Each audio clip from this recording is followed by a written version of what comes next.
రే బాలా, చెప్పు గురు. మీ వదిన ఉంది కదా, లేదు గురు, వైజాగ్లో ఉంది. ఈ ఎక్స్ట్రాలే వద్దు. సారీ గురు. మీ వదిన మన ఊరి సర్పంచ్తో ఒక ఫోటో అడిగిందిరా. అర్జెంటుకి ఇప్పుడు వెళ్ళాలి, బయలుదేరు. దానికేముంది, ఇప్పుడే తీసుకుందాం. సాంపు కూడా పిలుచుకొస్తా.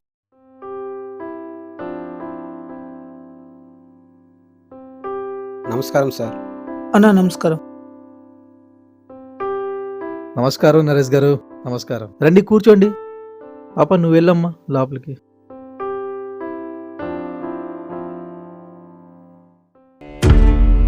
సర్పంచ్ ముందు కాల్ మీద కాల్ వేసుకొని కూర్చుంటే మంచిది కాదు, నిల్చొని మాట్లాడతాం. ఇవన్నీ ఎందుకు వాయ్?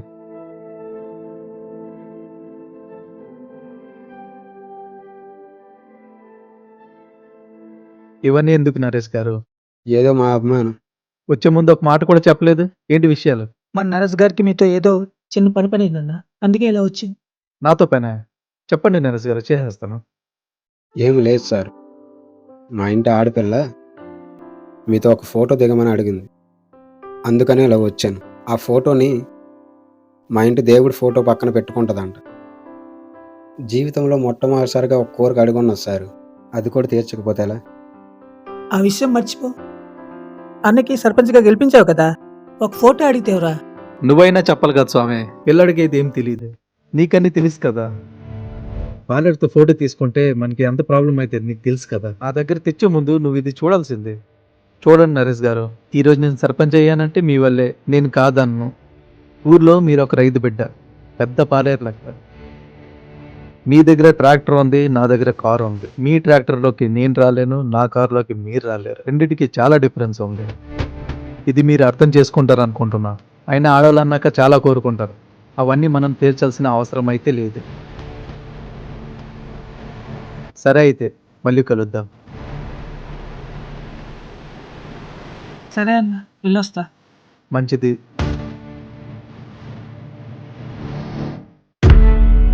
అమ్మో, ప్రశాంతంగానే ఉన్నాడు. సున్నా మీద వస్తుంది అనుకున్నా.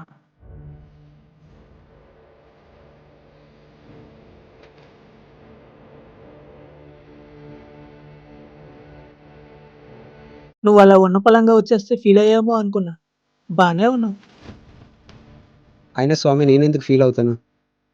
సర్పంచ్ గారికి ఒక ఫోటో అడిగాను, ఆయన ఏమన్నారు, దానికి నేనేం ఫీల్ అవ్వలేదు. కానీ ఆయన నా ఇంటి ఆడపిల్ల కోరికను అవమానించాడు, అక్కడ ఫీల్ అయ్యాను. అది అదే కదా, ఒక ఫోటోయే కదా, ఇచ్చుంటే అయిపోయేది. నేనైతే ఇచ్చేసేవాడిని.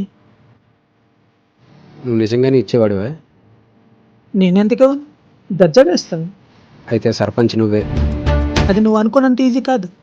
అదేదో వాలంటరీ జాబ్, వార్డ్ మెంబరో కాదు సర్పంచ్. దానికి బాగా ఖర్చు అవుద్ది. ఎంత అవుద్ది? అది 10 లక్షల ఖర్చు అవుద్ది. నేను ఒక 50 ఇస్తా. ఏంటి 50 లక్షల? కాదు, 50,000. 50,000? ఆ 50,000తో వాలంటరీ జాబ్ కూడా కొనలేం కదా. తప్పదా? 10 లక్షలు అయితేనే నేను సర్పంచ్ అవుతాను, నీకు ఫోటో వస్తుంది. 10 లక్షల బొక్క అయితే. ఆ? దీనికి ఇంట్లో నాతో ఒక్క ఫోటో కూడా లేదు, కానీ ప్రతి ఒక్కడితో నా ఫోటో కావాలి. అదేం పిచ్చో, ఇప్పుడు 10 లక్షల బొక్క. సరే, నేను డబ్బు సెట్ చేస్తాను, నువ్వు మిగతా పనిలో ఉండు. నువ్వు డబ్బులు అరేంజ్ చేస్తానంటే మిగతా కార్యక్రమంలో నేనే చూసుకుంటా. కావాలంటే మన ఇద్దరు ఫోటోని ఫ్రేమ్ కట్టించి మీ ఆవిడకి నేనే ఇస్తా. ఎందుకేవు? 10 లక్షలు ఇస్తాను కదా, ఒక ఫోటోకి ఫ్రేమ్ కట్టించడం ఎంతసేపులే.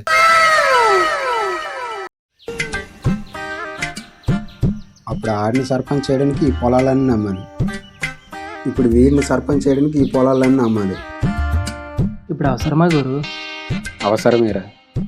ఆడి సర్పంచ్ అవ్వని, ఫోటోని పదవిని రెండూ తీసుకుంటాను. అదేదో నువ్వే సర్పంచ్ అవ్వచ్చు కదా గురు.